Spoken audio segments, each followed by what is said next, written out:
अरुण ने धृति को अपनी बाहों में भर रखा था और किस किए जा रहा था। तभी अचानक से धृति ने घुटना उठाकर उसके पेट में जोर से मारा। अरुण दर्द से तड़प उठा और चिल्ला पड़ा। ये तुम क्यों? धृति चिल्ला रही थी। बदतमीज, वहशी दरिंदे, मैं तेरा खून पी जाऊंगी। तूने हाथ कैसे लगाया मुझे? हाँ? बोलते बोलते धृति की आंखों में खून उतर आया और अचानक उसकी आवाज भारी हो गई।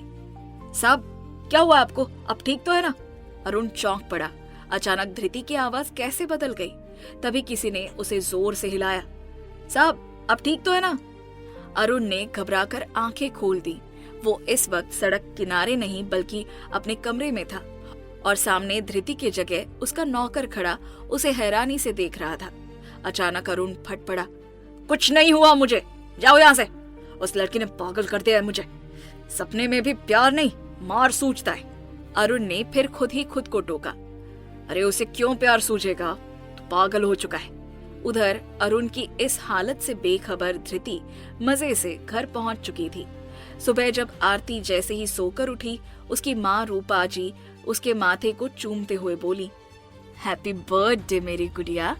भगवान करे तेरे हिस्से के सारे दुख तकलीफ मेरे पास आ जाए और दुनिया की सारी खुशियां मेरे बच्चों को मिल जाए। ये कहकर वो प्यार से उसे गले लगा लेती है तो आरती मुस्कुराकर कहती है, माँ आप थोड़ा लेट हो गई है। आपसे पहले ही मुझे आपकी छुटकी ने अपने तरीके से बर्थडे विश कर दिया है।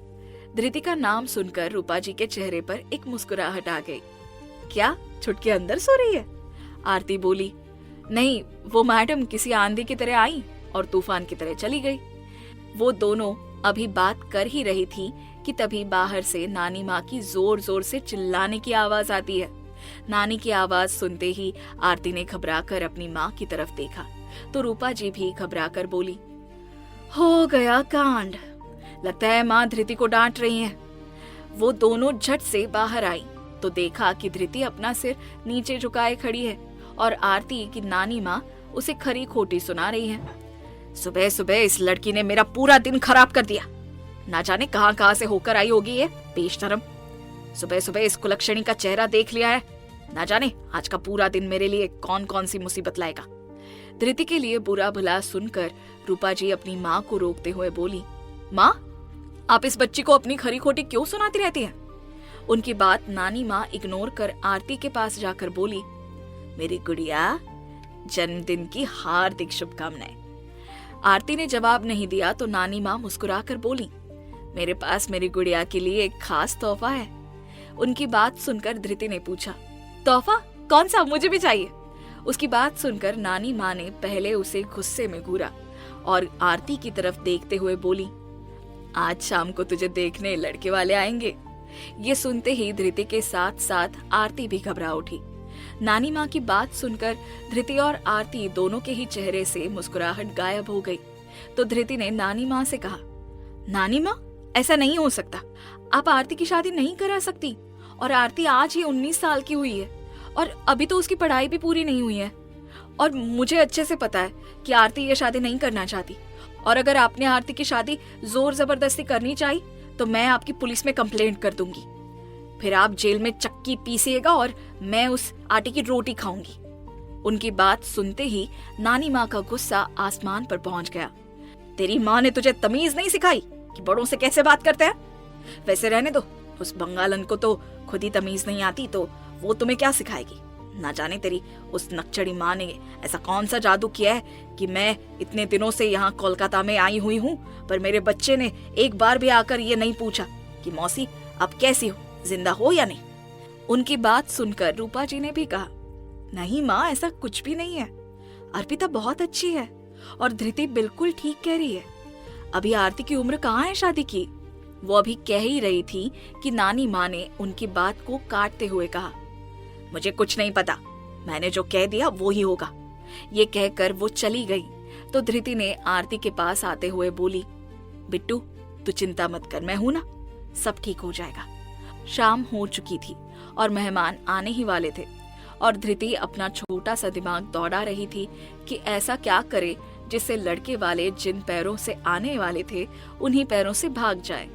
आरती बेहद परेशान थी और आरती से ज्यादा बुरी हालत तो धृति की थी।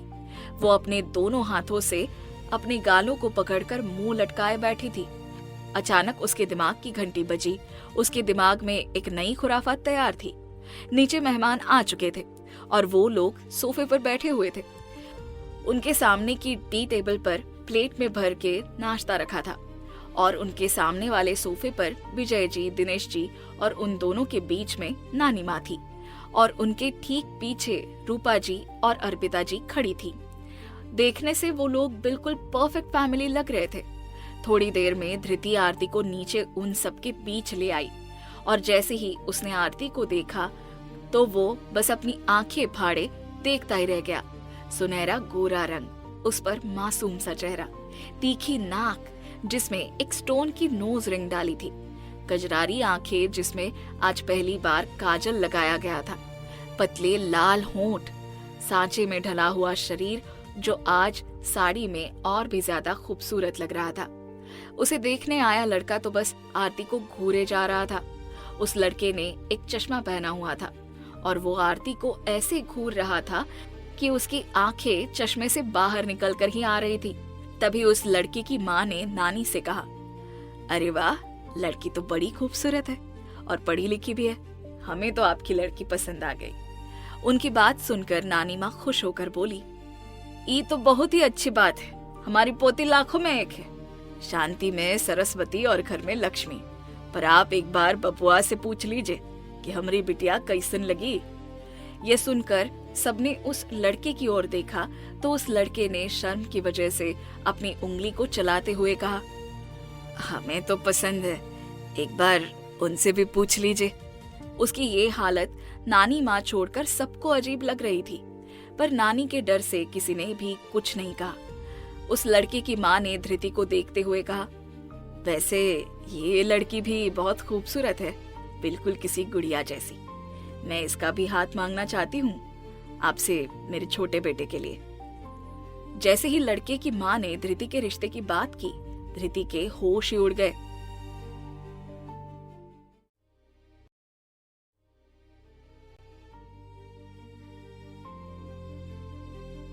जैसे ही लड़के की माँ ने धृति के रिश्ते की बात की, धृति का पारा चढ़ गया।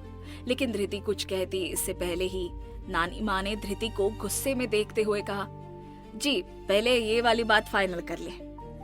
फिर विजय जी बोले, जी पहले लड़का और लड़की को एक दूसरे से बात कर लेने दीजिए, इसके बाद कोई फैसला होगा।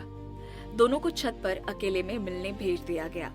धृति अब भी आरती के साथ थी। उस लड़के ने आरती से पूछा, जी आपका नाम क्या है? आरती बोली, आरती। और आपका? आरती ने पूछा तो उसने फिर से शर्माते हुए जवाब दिया, कुंज बिहारी।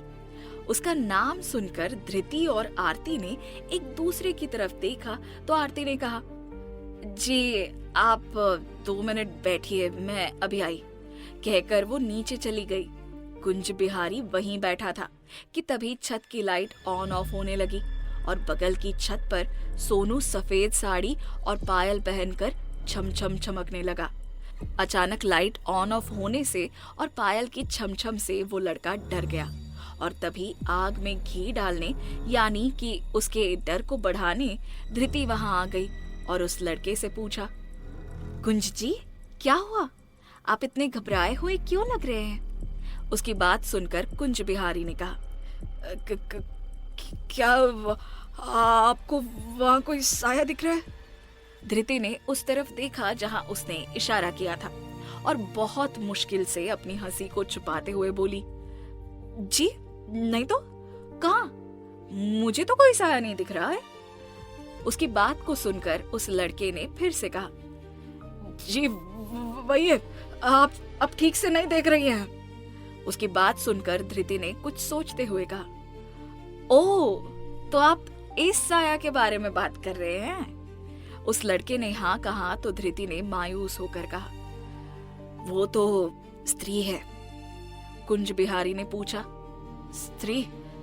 कौन सी स्त्री? उसकी बात को सुनकर धृति ने उसे अपने पास बुलाते हुए कहा, आप किसी को बोलना मत, पर आपको पता है ये बगल वाले घर में आप ही की तरह एक लड़का उस लड़की को देखने आया था और लेकिन लड़के को शादी नहीं करनी थी, घर वालों को बोल भी नहीं पा रहा था। तो उस लड़के ने झूठ मूठ का चुड़ैल बनकर उस लड़की की हत्या कर दी और तभी से वो लड़की एक चुड़ैल बन गई और जिसके घर भी रिश्ता आता है वो उस लड़के को जान से मार देती है। और आपने उसे देख लिया है तो आपको भी मार डालेगी। उसकी बात सुनकर वो लड़का डर के मारे कांपने लगा। तो धृति ने कहा कि 1 मिनट में आरती को बुलाकर लाती हूँ। वो लड़का धृति को जाने से मना करने लगा। नहीं नहीं नहीं, आप मत जाइए। इतना कहकर उसने धृति का हाथ पकड़ा। धृति खुद को बचाती इससे पहले ही कुंज बिहारी कांपते हुए बेहोश हो गया। इतने में आरती और सोनू भी वापस आ गए।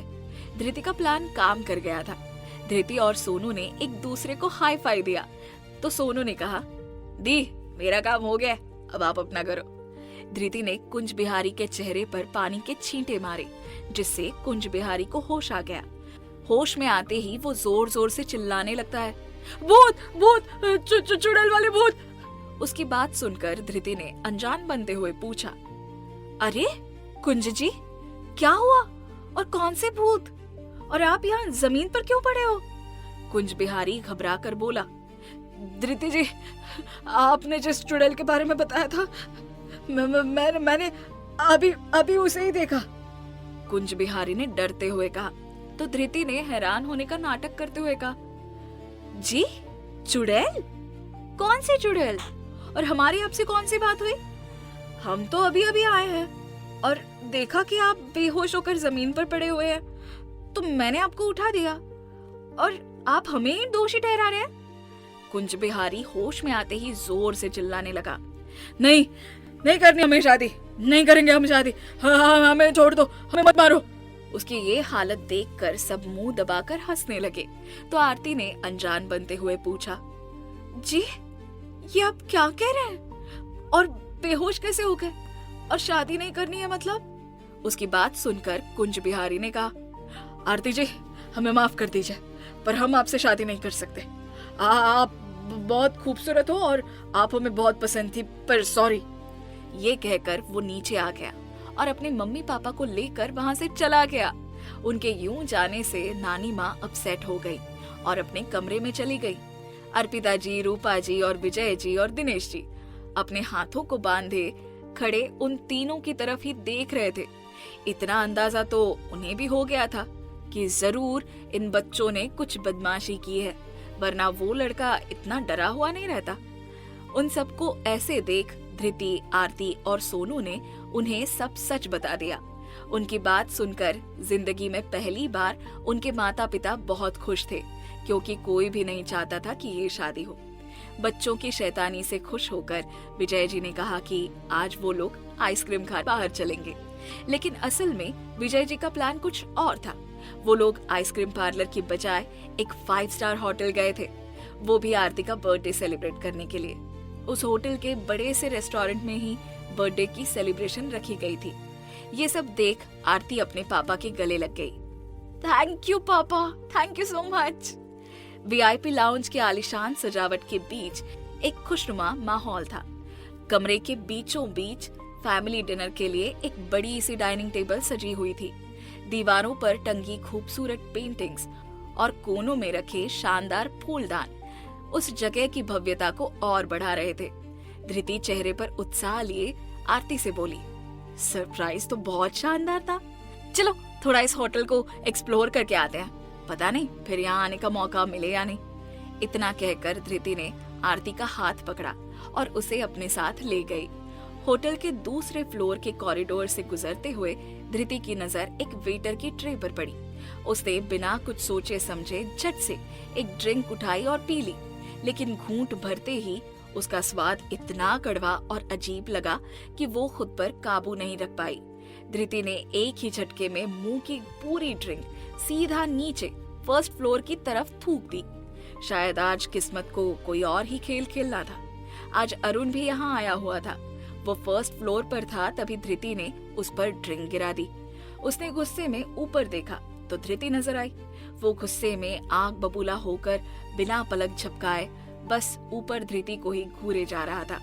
उसकी आंखों का गुस्सा बता रहा था कि अगर बस चलता तो वो अपनी नजरों से ही धृति को भस्म कर देता। वो मन ही मन बड़बड़ाया, आज इस लड़की को छोड़ूंगा नहीं। ये सोचकर अरुण सीधे लिफ्ट की तरफ बढ़ गया।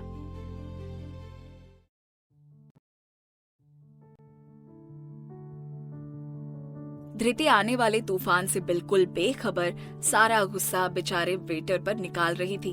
तभी आरती ने धृति को टोका, गुड्डू तू यहीं रुकना, मैं वॉशरूम से होकर आती हूँ। धृति ने हामी भरते हुए सिर हिला दिया और आरती वहां से चली गई। लेकिन महज 1 मिनट में ही धृति की बोरियत उस पर हावी होने लगी। वो खुद से बुदबुदाते हुए बोली, पापा ने तो कहा था जहाँ मर्जी घूमो, पर ये बिट्टू मुझे कहीं जाने ही नहीं देगी, मुझे यहीं खड़ा रखेगी। क्यों ना थोड़ा आसपास देख लिया जाए। ये सोचकर वो वहां से खिसक ली और टहलते हुए लिफ्ट में चढ़ गई। लिफ्ट सीधा टॉप फ्लोर पर जाकर रुकी। धृति अब टॉप फ्लोर के अनजान और शांत गलियारों में घूम रही थी, इस बात से बिल्कुल अनजान कि वहां कौन सी नई मुसीबत उसका इंतजार कर रही है। उसे वो जगह बहुत अच्छी लग रही थी। उसने सोचा, क्या मेरा सपनों का राजकुमार मुझे कभी ऐसी बड़ी जगह पर लाएगा? क्या वो मेरे हाथों में हाथ डाले पूरे 5 स्टार होटल की सैर करवाएगा? क्या वो मेरे लिए इस होटल का सबसे बड़ा रूम लेकर मुझे प्रपोज करेगा? ये सब सोचते हुए वो लहरा कर नाच रही थी और अचानक उसके बगल में रखा एक फ्लावर वास नीचे गिरकर टूट गया और हमारी धृति की सारी एक्साइटमेंट गायब हो गई। उसने झट से उस वास के टूटे हुए हिस्सों को आपस में जोड़ने की कोशिश की, पर कोशिश नाकाम रही। तो धृति ने खुद से ही कहा, ये क्या रायता फैला दिया है तूने धृति, अब ये जालिम होटल वाले तुझे बंदी बनाकर ही छोड़ेंगे। पर बंदी? मेरा मतलब है कि धृति इन कुत्ते के सामने नहीं नाचेगी। यानी कि धृति कुछ सोच, अब क्या करेगी तू, कैसे बचाएगी तू खुद को? वो अभी इसी उलझन में फंसी हुई थी कि तभी पीछे से होटल के एक स्टाफ ने उसे बुलाते हुए कहा, ए लड़की, तुम यहाँ क्या कर रही हो और तुम्हें यहाँ आने किसने दिया? अचानक उस स्टाफ की आवाज सुनकर धृति घबरा गई और इधर उधर छुपने की जगह ढूंढने लगी और होटल के ही एक रूम में छुप गई और दरवाजा अंदर से बंद कर लिया और आकर बेड पर पसर गई। वो इतनी घबराई हुई थी कि उसे ये तक होश न था कि वो इस वक्त कहाँ है और किस हालत में है। और तभी अचानक उस रूम के बाथरूम का दरवाजा खुला और एक वाइट तौलिए में अरुण रूम के अंदर आया। अरुण को अपने भीगे कपड़ों की वजह से रूम में शॉवर लेने आना पड़ा था और जल्दबाजी में उसने दरवाजा खुला छोड़ दिया था। अपने बेड पर धृति को यूं पसरे देख उसकी आंखें बड़ी हो गई और उसने उस पर लगभग चिल्लाते हुए कहा, हे यू मिस मुसीबत, तुम यहाँ क्या कर रही हो और तुम्हारी हिम्मत कैसे हुई मेरा पीछा करने की? उसकी आवाज सुनकर जैसे ही धृति ने उसकी तरफ देखा, उसकी आंखें फटी की फटी रह गई। वो कंफ्यूज हो गई, क्या उसे इस नजारे को देखना चाहिए या फिर अपनी आंखें बंद करना चाहिए, क्योंकि उसके सामने जो इंसान खड़ा था उसकी मस्कुलर बॉडी किसी बिजनेसमैन की नहीं बल्कि किसी सुपर मॉडल की थी। अचानक उसका गला सूखने लगा। थोड़ी देर वो उसे ही देखती रही, पर जब उसे याद आया कि वो कब से उसे यूं पागलों की तरह देखे जा रही है, ये याद आते ही उसने अपने हाथों से अपनी आंखों को ढकते हुए जोर से चिल्लाई, मिस्टर खड़ूस, आप यहाँ क्या कर रहे हैं? आपको शर्म नहीं आती किसी लड़के के सामने यूं आने की? अरुण ने शरारती मुस्कुराहट लिए कहा, नहीं आती, बिल्कुल भी नहीं आती है। और आए भी क्यों? ये मेरा रूम है, शर्म तो आपको आनी चाहिए जो यूं मेरे रूम में घुस आई हो। उसकी बात सुनकर धृति घबराते हुए बोली, देखो, अगर तुमने मुझे कुछ किया तो मैं चिल्लाऊंगी, जोर जोर से चिल्लाऊंगी। उसकी बात सुनकर अरुण ने भी उसी लहजे में कहा, तब तो तुम चिल्लाओ, जोर जोर से चिल्लाओ, पर अफसोस यहाँ से दूर दूर तक तुम्हारी आवाज कोई नहीं सुन सकता, क्योंकि ये रूम साउंड प्रूफ है।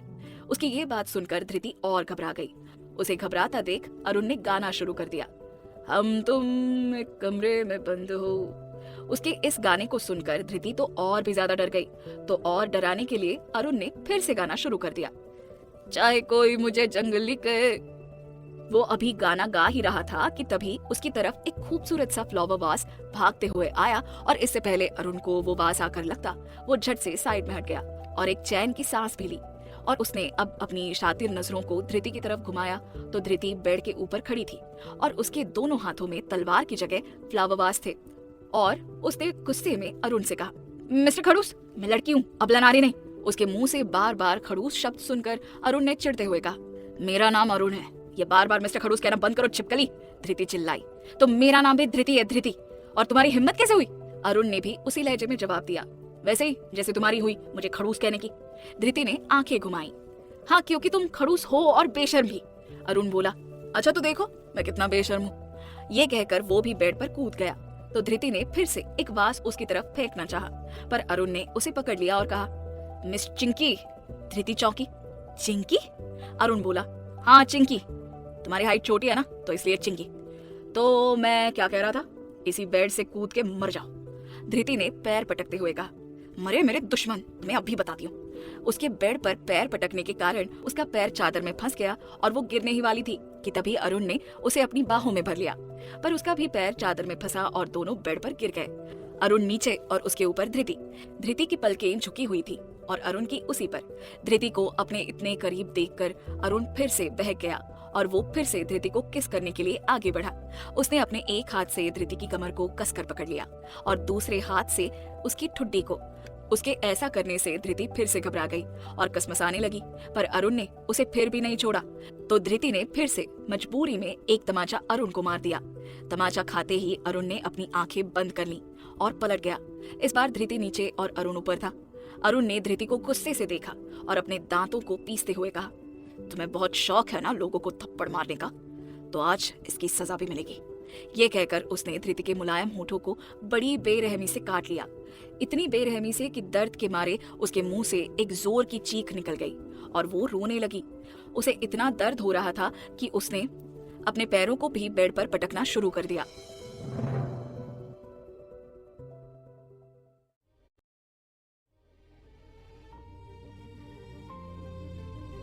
धृति को यूं दर्द में रोता देख अरुण को अपनी गलती का एहसास हुआ, पर वो अब कुछ नहीं कर सकता था। जो होना था वो हो चुका था और ना जाने क्यों उससे धृति का दर्द भी देखा नहीं जा रहा था।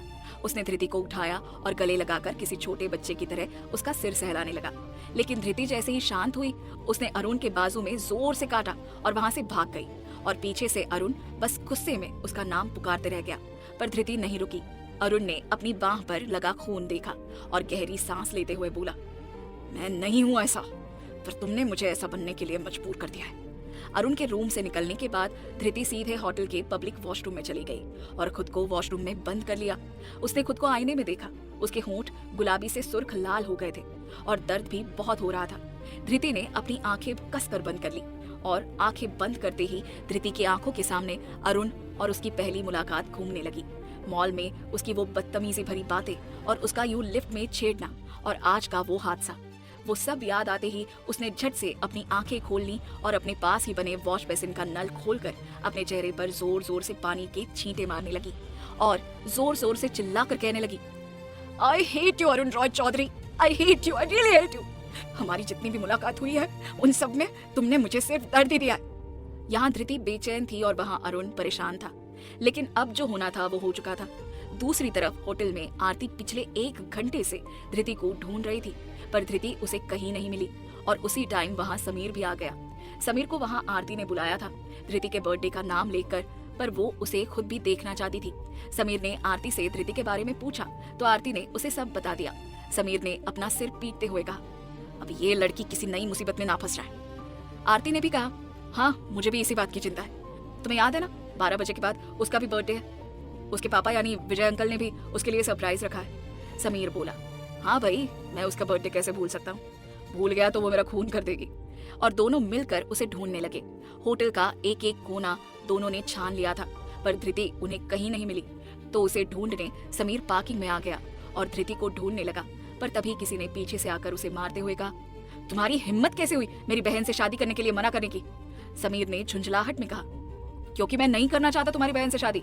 वो शख्स बोला, ओह तो तुम मेरी बहन से शादी नहीं करना चाहते ना, सब उस लड़की की वजह से ना, तुम उस धृति को चाहने लगे हो ना, और इसलिए तुम मेरी बहन को धोखा दे रहे हो। उसकी बात सुनकर समीर ने भी गुस्से में कहा, मैंने तुम्हारी बहन से कभी भी प्यार किया ही नहीं, बल्कि मेरा प्यार तो धृति है।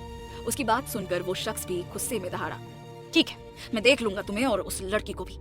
ये कहकर वो वहां से चला गया। समीर वहीं खड़े होकर उसकी बात के बारे में सोचने लगा और तभी उसके फोन पर उसके पापा का कॉल आ गया। उसने कॉल रिसीव किया तो सामने से कुछ कहा गया। समीर ने कहा, जी पापा मैं आ रहा हूँ। ये कहकर उसने कॉल कट कर दिया और अपने मैनेजर को कॉल करके 2 लंदन की फ्लाइट की टिकट बुक करने को कहा और वहां से चला गया। अगली सुबह धृति सुबह के 10 बजे तक सो रही थी। फिर से उसके कमरे का दरवाजा खुला और इस बार विजय जी थे। वो धीरे से धृति के कमरे में आए और उसका सिर सहलाते हुए बोले, उठ जा मेरी गुड़िया बेटी, आज पापा आपको जगाने आए हैं, उठ जाओ बच्चा। अपने पापा की आवाज सुनकर धृति ने अपना सिर उनकी गोद में रख लिया और आलस में बोली, पापा अभी अभी तो जागी थी, पर आपने इतने प्यार से उठाया कि फिर से नींद आ गई। ये कहकर वो उनकी गोद में ही सो गई। उसकी इस हरकत पर विजय जी मुस्कुराते हुए बोले, बेटा उठ जाइए, हम कब से आपके जागने का इंतजार कर रहे हैं। आज आपका बर्थडे भी है और हमारी गुड़िया आज के दिन पूरे 19 साल की हो गई है। अगले साल हमारी गुड़िया की शादी करवा देंगे और उसे उसका गुड्डा ले जाएगा। विजय जी ने भावुक होकर कहा। उनकी बात सुनकर धृति झट से उठकर बेड पर बैठ गई और मुंह बनाते हुए बोली, नहीं हम कहीं नहीं जाएंगे, जो हमसे शादी करेगा वो घर जमाई बन के हमारे साथ रहेगा, तभी हम शादी करेंगे, वरना भूल जा, हम अपने पापा से दूर नहीं रह सकते। बाप बेटी के इस प्यार को देखकर अर्पिता जी ने रसोई से ही चिल्लाते हुए कहा, अगर बाप बेटी की बातें पूरी हो गई हो तो आकर नाश्ता भी कर लीजिए, आलू के पराठे बनाए हैं। बस आलू के पराठे का नाम सुनते ही धृति भागकर बाहर आ गई और सोफे पर बैठते हुए बोली, मम्मा जल्दी नाश्ता, तो भूख लग गई है। ये कहते हुए उसने टीवी ऑन कर दिया और यहाँ वहाँ रिमोट ढूंढने लगी और तभी टीवी से आवाज आई, breaking news, business tycoon Arun Roy Chaudhary का सीक्रेट अफेयर। कल आधी रात को 5 स्टार होटल के एक कमरे में मिस्टर अरुण अपनी गर्लफ्रेंड के साथ थे और उन दोनों की कुछ तस्वीरें हमारे पास है। ये कहते ही टीवी पर अरुण और धृति की एक तस्वीर आ गई जिसमें अरुण धृति को जबरदस्ती किस कर रहा था, पर उस फोटो से ऐसा लग रहा था कि वो दोनों एक दूसरे के बेहद क्लोज हैं। दूसरी फोटो में अरुण ने धृति को गले लगा रखा था, जिसमें उसका चेहरा तो साफ नहीं दिख रहा था, पर पहले वाली फोटो से ये समझ में आ रहा था कि वो वही है। ये देखते ही धृति अपना सिर पकड़कर जमीन पर बैठ गई और रोते हुए बोली, ये किसने किया? हमारे बीच ऐसा कुछ भी नहीं है और क्या होगा? मैं पापा को क्या जवाब दूंगी? वो अभी यही सब सोच रही थी कि तभी उसके कानों में किसी के गिरने की आवाज सुनाई दी। आवाज सुनते ही धृति ने अपनी नजरें उस दिशा में मोड़ ली तो उसने देखा कि उसके पापा अपनी छाती पर हाथ रखे बड़े दर्द में जमीन पर गिरे हुए हैं। ये देखते ही धृति जोर से चिल्लाई, पापा! ये कहकर वो भागकर उनके पास गई और उनका सिर अपनी गोद में रखते हुए उन्हें उठाने की कोशिश करने लगी। पापा ये क्या हो गया? पापा आपको आप ही उस जमीन पर कैसे गिर गए? पापा कुछ बोलिए ना पापा, ये आपको क्या हो गया है?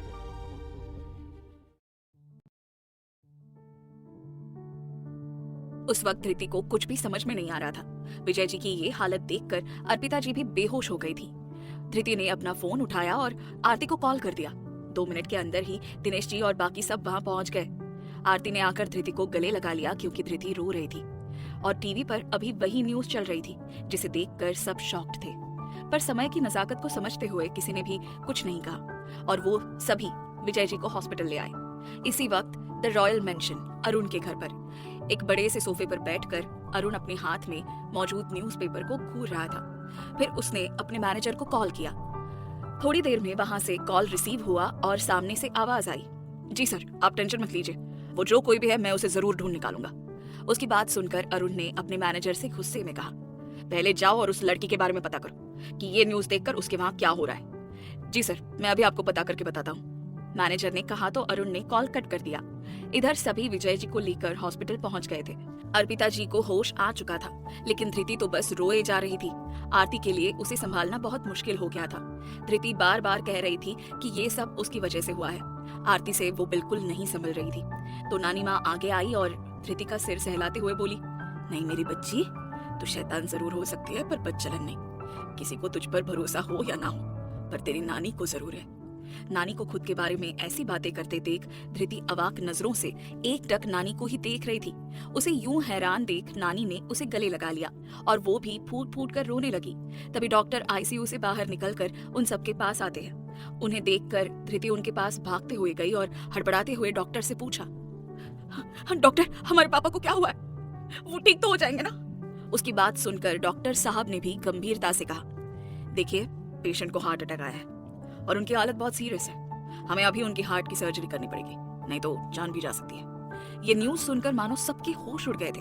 ऊपर से जब ऑपरेशन का खर्चा सुना तो सबकी परेशानी और बढ़ गई, क्योंकि उन सब के लिए 10 लाख बहुत बड़ी रकम थी जिसे इकट्ठा करना बहुत मुश्किल था। धृति ने खुद से कहा, नहीं मैं अपने पापा को कुछ नहीं होने दे सकती। मैं कहीं से भी 10 लाख रुपए लाऊंगी, चाहे मुझे खुद को क्यों ना बेचना पड़े। धृति के छोटे से मुंह से इतनी बड़ी बात सुनकर आरती हैरान होकर उसे देख रही थी, पर धृति वहां से भाग गई थी। ये देख आरती भी उसके पीछे पीछे भागने लगी, पर थोड़ी दूर जाकर धृति गायब हो गई। आरती समीर को कॉल करने लगी, पर उसका कॉल आउट ऑफ इंडिया बता रहा था। ये सब देखकर आरती और भी परेशान हो गई और धृति को ढूंढने लगी।